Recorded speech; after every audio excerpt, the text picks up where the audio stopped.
Assalamualaikum warahmatullahi wabarakatuh. Di sini kami akan membahas proyek UAS yang membuat video yaitu hasil dan pembahasan. Di sini kita yaitu implementasi Krips DM untuk prediksi customer card chart menggunakan KNN. Nah, di sini pertama-tama nama saya Ahmad Soleh Majid dengan NIM belakang 076. Perkenalkan, nama saya Safriwan Suyuf dengan NIM 24 akhiran 170. Nah, selanjutnya di sini kita pakai Krips DM dalam menyusun laporan dan juga membuat programnya. Yang pertama itu Krips DM sendiri ada 6 tahapan. Yang pertama itu ada business understanding, yang dimana tujuannya itu untuk menganalisa bisnis dan kriteria yang dibutuhin sama satu perusahaan.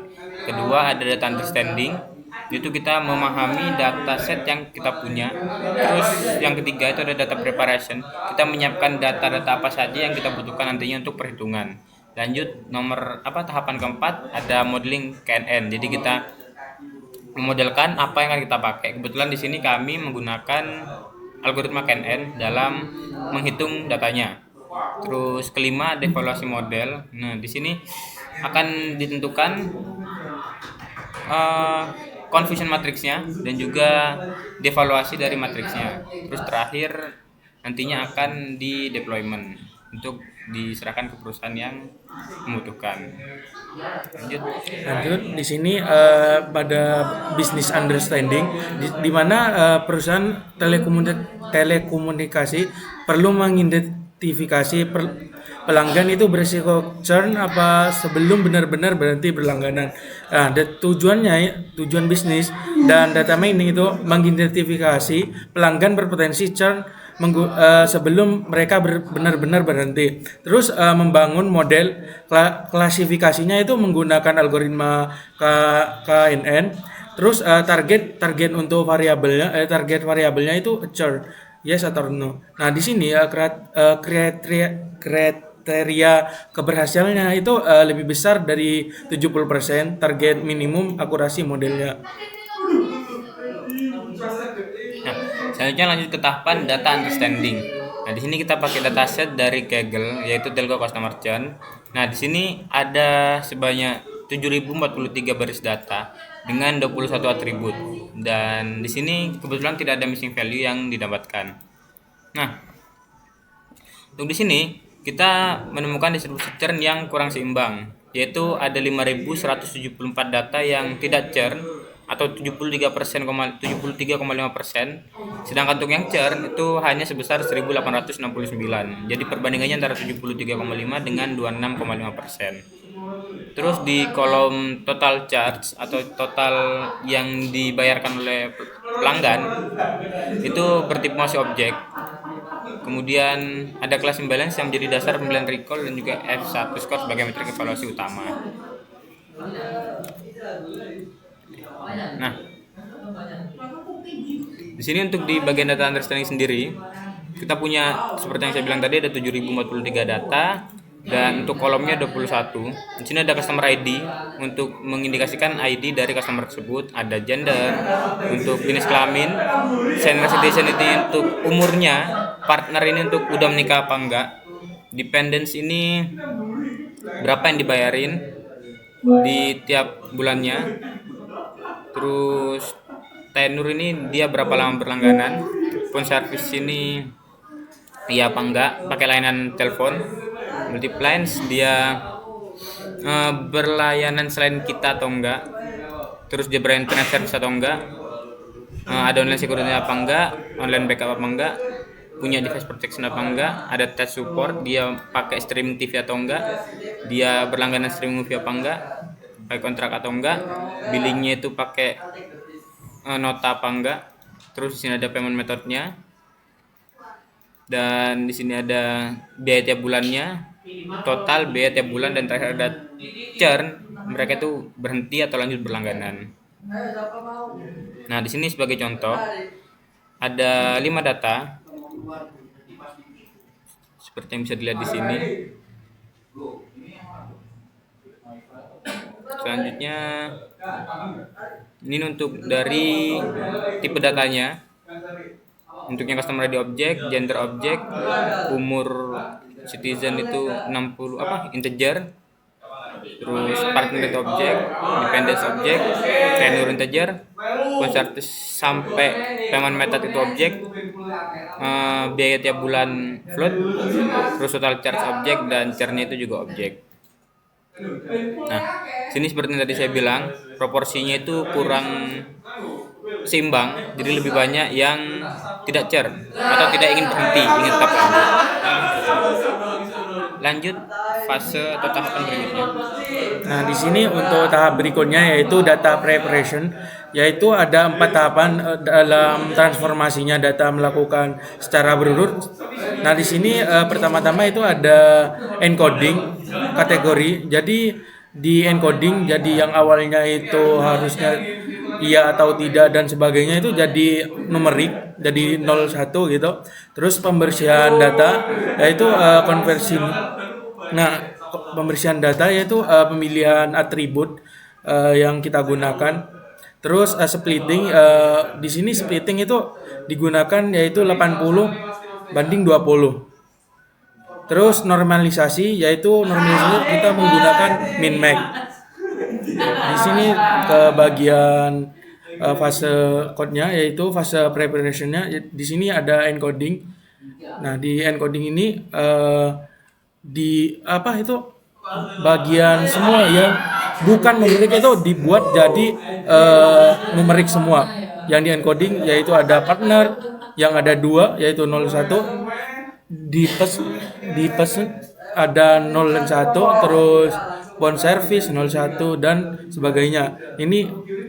Nah, terus pemilihan atribut. Nah, fitur selection. Nah, fitur selection itu kita menggunakan fitur selection gender, senior citizen, terus tenure, terus internet service, kontrak, monthly charge, terus total charge. Nah, terus targetnya itu churn.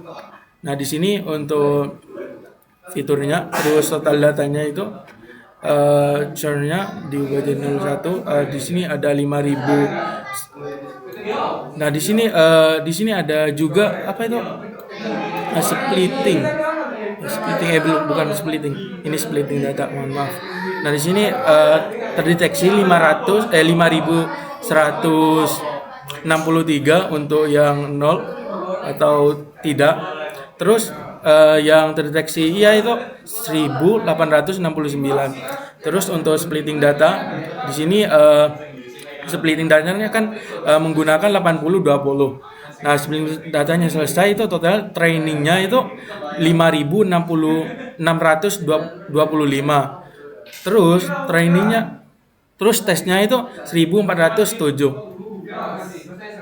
Dan ini untuk contohnya dari 5 contohnya. Terus normalisasi. Nah, di sini normalisasi yang dimana normalisasi itu menggunakan min max. Di sini datanya yang sudah ternormalisasi itu untuk data training dan data testing yang ternormalisasi. Tidak ada machine value. Terus di sini setiap masing-masing yang apa itu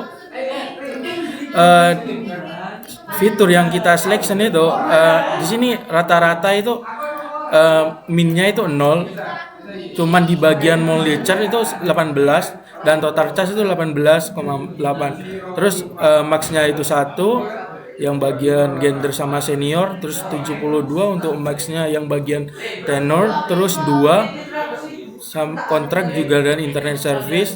Terus monthly charge itu untuk maxnya 118 dan range-nya 1 untuk gender dan senior charge itu satu juga. Terus untuk range-nya 71 untuk bagian tenor, terus 2 di bagian internet service dan kontrak.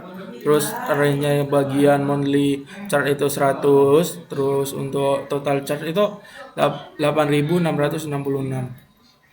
Ini untuk lanjut untuk tahap selanjutnya. Nah, baik, selanjutnya di sini proses modeling. Nah, untuk proses modeling ini kami menggunakan algoritma KNN. Yang dimana algoritma ini implementasinya mana kita memprediksi suatu nilai berdasarkan nilai dari K-nya atau nilai dari tangga terdekat. Sini kami menggunakan K-nya itu 5 karena untuk menyeimbangkan sensitivitasnya. Yang dimana jika kita mengambil K terlalu kecil maka akan membuat noise yang dimana nantinya data itu kurang akurat saat diprediksi. Dan juga jika kita memilih K-nya itu terlalu besar nantinya akan terlalu terfokus pada lokal. Jadi misal kita ngambil 11, jadi nantinya 11-11-nya itu ada kemungkinan akan mendapatkan data yang sama semua. Nah, pertama di sini prosesnya kita akan menghitung jarak Euclidean dari data uji ke seluruh data training. Kemudian kita akan ngurutin terlebih dahulu jarak dari yang terkecil ke yang terbesar, jarak dari Euclidean-nya ini. Kemudian kita ambil K-nya itu 5, jadi 5 tetangga terdekat. Jadi semisal hasil testing kita itu Euclidean distance-nya itu 0,1, kita ngambil 5 yang terdekat dari 0,1. Kemudian kita lihat label churn-nya, mayoritas itu terbanyak apa. Misal yang terbanyak churn, maka prediksi kita untuk data testingnya itu adalah churn. Jika tidak, maka no churn. Nah, sini untuk rumusnya menghitung Euclidean distance.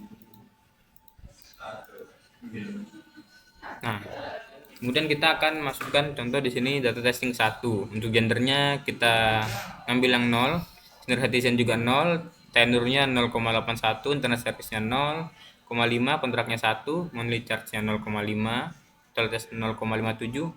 Nah, untuk di datanya sendiri ini aktual churn-nya itu tidak churn. Tapi saat kita prediksi dengan 5 data terdekat, itu hasilnya juga tidak churn. Jadi 5 tetangganya itu sama-sama tidak churn, sama-sama menghasilkan output 0. Jadi bisa dibilang prediksi dari kami berdasarkan data yang ada itu sesuai. Nah, kita lihat juga di sini 5 tetangganya tadi. Votingnya itu kebanyakan 0, ada 5 data yang nilainya 0. Prediksinya 0, aktualnya juga 0. Jadi statusnya itu benar. Nah, kemudian kita akan prediksi ke semua data testingnya. Kita akan hitung dari jumlah benarnya sama jumlah salahnya. Kurang lebih seperti ini. Lanjut. Nah, ini contoh untuk pertemuan data testing yang tadi.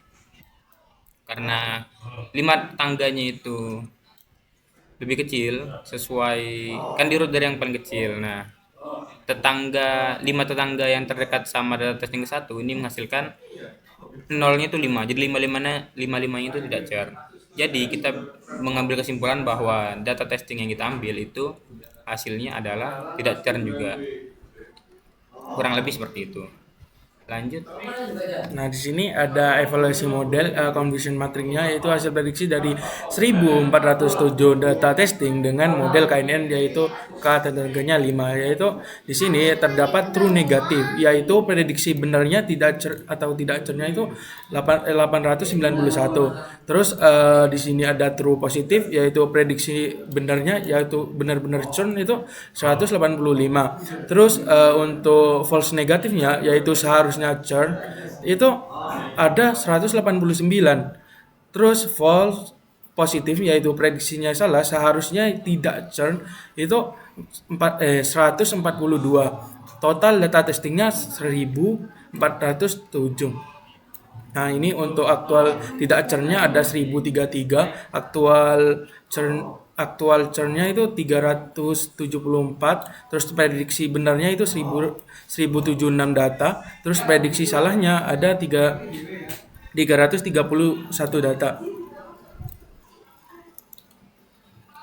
Lanjut ke bagian code-nya. Nah, phase evaluation yaitu confusion matrixnya, metric evaluationnya di sini sesuai yang dijelaskan tadi. Di sini true negatifnya ada 891, false positifnya ada 142, false negatifnya ada 189, true positifnya ada 185. Di sini untuk grafiknya akurasi per kelasnya itu yang tidak churn itu lebih tinggi, yaitu 86%, dan untuk yang churn itu 49%. Jadi perbandingnya itu lebih banyak yang bagian tidak churn. Lanjut. Nah, di sini ringkasan metrik evaluasinya. Akurasi melampaui target 70%. Nah, target yang awal tadi kita bahas yang 70%, 70%, yaitu akurasinya kita melebihi, yaitu 76%. Namun di sini rekalnya dan F1 score-nya itu menunjukkan tantangan pada deteksi kelas minoritas churn. Di sini rekalnya sama F1 score-nya. Di sini untuk akurasinya sesuai kriteria minimumnya 70%. Terus untuk diperhatikan rekalnya hanya 49,5%, yang dimana 189 pelanggan churn itu tidak terdeteksi. Yang harusnya itu churn itu tidak terdeteksi gitu. Ini lanjut ke code-nya. Ini akurasinya 76,5, terus rekalnya 49,5, terus precisionnya ada 56,6, terus F1 score-nya ada 52,8. Oke. Selanjutnya di sini ada pembahasan tadi dari analisis recall dan juga F1 score. Nah, untuk di analisis recall sendiri dari 374 pelanggan yang di data nyatanya itu churn, hanya 185 yang terdeteksi benar. Jadi sisanya ini 189 terdeteksi salah. Jadi false negatif, maksud bukan false negatif. Nah, hal ini membuat model lebih condong ke arah mayoritas. Karena mayoritas yang tadi itu tidak churn, maka untuk di hasil dari si churnnya ini akan sedikit kurang bagus. Nah, berarti setiap false negatif berarti hilangnya peluang intervensi retensi. Nah, jadi jika kita menebak seorang pelanggan itu tidak akan churn, maka yang terjadi kita akan kehilangan 189 pelanggan. 189 pelanggan ini seharusnya masih bisa kita pertahankan, tetapi karena prediksinya itu tidak churn akan lanjut, maka 189 ini akan terlewati dan itu akan membuat kerugian bagi perusahaan. Selanjutnya di analisis F1 score. Nah, di F1 score-nya ini sendiri kita punya 52,8%, yang dimana mencerminkan keseimbangan. Nah, di sini untuk precisionnya kita dapat 56,6, sedikit lebih tinggi, hanya kurang lebih 7, hampir 7% dari recall-nya. Kemudian untuk di model sendiri tidak terlalu bias karena 56% kurang lebih. Terus akurasi tinggi didorong oleh kelas mayoritas, bukan churn. Lagi-lagi didukung oleh mayoritas. Lanjut untuk hasil deployment, yaitu fungsi predict churn, yaitu menerima parameter data pelanggan baru, turner, kontrak, layanan internet, tagihan dan lain-lain. Terus untuk menormalisasi data menggunakan parameter min-max yang udah ada tadi sebelumnya itu di bagian preparation. Terus menjalankan KNN untuk menghitung jarak ke seluruh data training. Terus untuk mengembalikan prediksi, label dan probabilitas churn dari voting ke tetangga. Terus di sini ada pelanggan dari Turner 2 bulan, fiber optic dan month to month, pendapatannya month to month itu $95 per bulannya. Nah, itu prediksinya churn-nya itu probabilitasnya 67%. Terus untuk pelanggan B itu turnernya 60 bulan. Terus tipe internetnya itu DSL. Terus pendapatannya itu berlangganannya itu 2 tahun, $25 per bulan. Itu prediksinya tidak churn, probabilitasnya itu 0. Ini untuk deploymentnya. Nah, di sini senior charge-nya 0, terus turnernya 2 bulan, internet service-nya 2 yaitu fiber optic, terus kontraknya month to month, terus monthly charge-nya itu $95, total charge-nya itu 191, terus prediksinya itu 1 churn yaitu. Nah, di sini deployment itu fungsinya itu kayak buat yang awalnya churn itu meminimalisir tidak churn gitu. Nah, voting K3 ini K5 salah. itu tidak churn dan satu churn. Terus pelanggan B yang senior citizennya itu 0, bukan senior. Terus tenurnya 60 bulan, internetnya servisnya itu satu yaitu DSL, terus kontraknya itu 2 tahun, terus monthly charge-nya itu $25, terus total charge-nya itu 1.500, terus prediksinya itu nol, tidak churn, jadi probabilitasnya itu nol, jadi untuk churnnya itu nol, jadi tidak mungkin gitu. Nah, kesimpulan kita dapat dari ringkasan hasil dari evaluasi tadi. Yang pertama, algoritma KNN dengan K5 berhasil diimplementasikan melalui seluruh tahapan dari Krips DM. Terus untuk akurasi modelnya bisa mencapai 76,6%. Hal ini melampaui kriteria keberhasilan yang dimana lebih besar atau sama dengan 70%. Untuk nilai recall dan F1 skornya sendiri cukup kecil, yang dimana 49,5 dan 52,8, menunjukkan model masih perlu penyempurnaan lagi untuk mendeteksi cluster. Terus keempat, kelas imbalance pada dataset menjadi faktor utama rendahnya kemampuan deteksi kelas minoritas. Jadi karena ketidakseimbangan data tersebut membuat mayoritas itu lebih terpredik dengan benar, sedangkan untuk minoritasnya enggak. Terakhir, di fungsi prediction berhasil ditetapkan sebagai tahap deployment untuk memprediksi pelanggan baru secara real time. Nah, di sini terima kasih dari kami. Terima kasih dari kami, mungkin itu saja, kurang lebihnya mohon maaf. Assalamualaikum Assalamualaikum warahmatullahi